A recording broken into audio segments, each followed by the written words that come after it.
haven't subscribed to the channel yet, subscribe now. We have new stories every day. Now, let's go.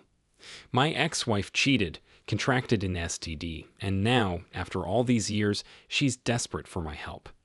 Meanwhile, I become successful, wealthy even. Yet here she is, knocking on my door as though nothing has happened. 10 years ago, she walked away, taking the house, a substantial settlement, and her new, uprated partner. Now, after I fought my way to the top, she's returned, broken and pleading.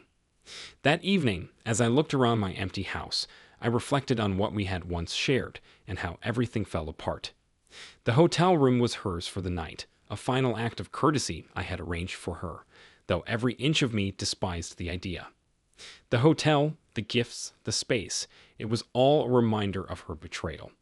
I didn't want to see her or her new friends again. The arrangements were done, and I made it clear in my message that I didn't need her thanks nor any apologies. Let me know when her team would come by to pick up her things I had said, and everything unnecessary would be boxed and packed, just like the remnants of our failed marriage. 10 years later, at exactly 8:15 a.m. on a Wednesday, there was a loud knock at my door. It wasn't just knocking, it was desperate, almost frantic pounding. Annoyed, I rubbed the sleep from my eyes, slid on my robe and slippers, and headed downstairs. I hadn't been expecting anyone, especially not at this hour. Through the peephole, I saw her, older, thinner, a shadow of the vibrant woman she used to be. Her hair, once glowing with life, was now streaked with gray, and her clothes, worn and tattered, resembled those of the homeless. She looked more like a stranger than the woman I had once loved. "Mike, it's me. Please let me in," she pleaded as soon as I opened the door. The voice, though weakened and cracked, was unmistakable, but I slammed the door in her face without a second thought.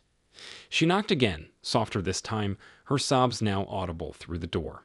"Please, Mike, I'm begging you. Just let me in. I'll explain everything." Against my better judgment, I opened the door again, but only enough to block her entry with my foot. I didn't want to make a scene on my front doorstep for the whole neighborhood to witness. "What do you want?" I growled. "I told you 10 years ago I never wanted to see you again. What part of that didn't you understand?" Tears streamed down her face as she wiped them away with trembling hands. "I'm hungry. I'm tired. Please, I just need to use the bathroom. I'll explain everything later, I promise." She looked like she was on the verge of collapsing right there. I wasn't heartless, but after what she did to me, I wasn't eager to offer any kindness. Still, I wasn't cruel enough to let her stand there in her condition, especially when she was clearly desperate. I relented, opening the door wider and motioning her inside. "You know where the bathroom is," I muttered, reminding her that this was once her home too. She dropped her worn suitcase by the door and hurried inside. I watched as she disappeared down the hall, her footsteps barely audible on the hardwood floors. While she was in the bathroom, I made my way to the kitchen and started brewing coffee. I leaned against the counter, the memories flooding back, memories I had spent years burying, trying to forget. When she returned, I handed her a cup of coffee without a word. She accepted it with shaky hands, her eyes downcast. "What happened to Dr. Wonderful?" I asked, unable to keep the sarcasm out of my voice. Her eyes welled up again. "It fell apart," she whispered, avoiding my gaze. "After we got married, Bruce faced a huge malpractice lawsuit. We both lost our jobs, our licenses. Then things got bad. He became abusive. One day, I caught him cheating. I couldn't take it anymore. I left. And now you're here," I said, my voice cold. "Now that everything has crumbled, you come crawling back to me. Do you realize it's the anniversary of the night you tore my heart apart? 10 years, almost to the day." She said nothing, just sipped her coffee, trembling as she held the cup. "Did you call the police on him?" I asked. "No, I was too scared," she admitted, "but I did divorce him. Left with almost nothing. I've been living out of shelters ever since." I felt a mix of bitterness and pity as she continued to talk about how she had nowhere else to go, how even her parents had abandoned her. "Please, Mike," she said again, desperation creeping back into her voice. "I just need a place to stay, just for a little while. I'll find work, I promise. I'll cook, clean, anything. I shook my head. Why on earth would I want you near me again? After everything you did. I have nowhere else to go, she whispered. There's a shelter downtown, I pointed out. They're all full, she said, her voice breaking. I wanted to lash out, to scream at her for the pain she had caused me, but I held back. Instead, I stared at her for a long moment, watching as the once proud woman crumbled before me. She looked so small, so fragile now.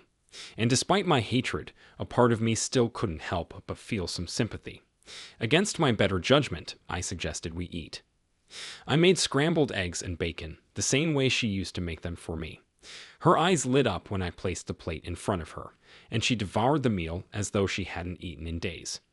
I sat across from her, sipping my coffee and watching her eat. "Thank you," she said softly when she finished. "I don't deserve this, but thank you." "Don't thank me yet," I replied. "I'm not sure what I'm doing here.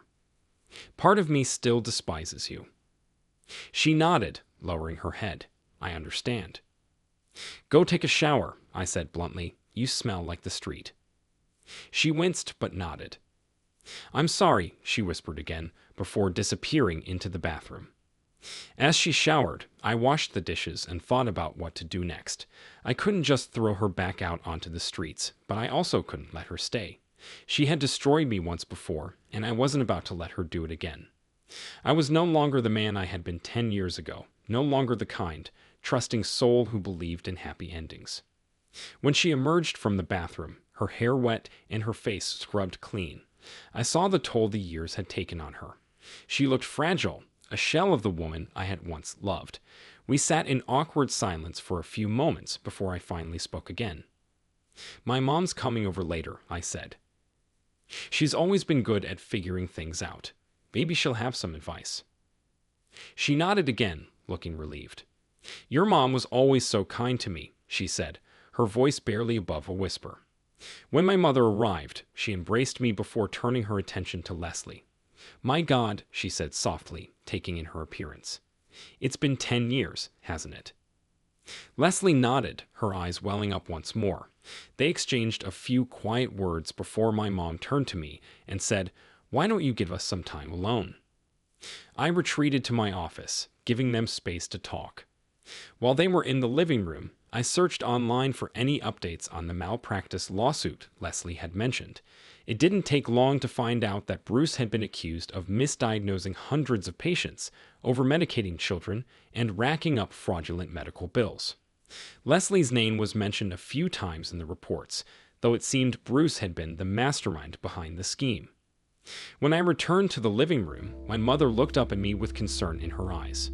"Mike," she said softly, "she's not well." "I know," I replied. "She needs help, medical attention at the very least." I sighed, rubbing my forehead. "And what am I supposed to do? She's not my responsibility anymore." "No," my mother agreed, "but maybe it's not about responsibility. Maybe it's about doing the right thing."